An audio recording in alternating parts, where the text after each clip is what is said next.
به راستی ما آسمان دنیا را با وجود ستارگان زینت بخشیدیم و آن را از گزند هر شیطان خبیثی در امان داشتیم.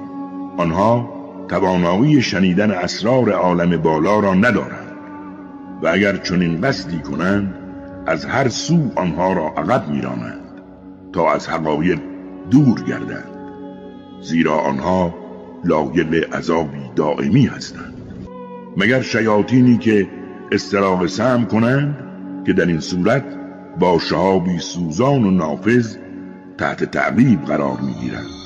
سوگند به فرشتگانی که در صفوف منظم گوش به فرمان خدایند.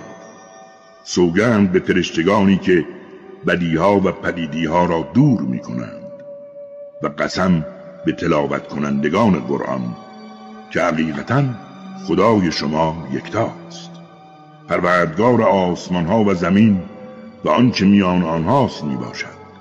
او پروردگار مشرق‌هاست.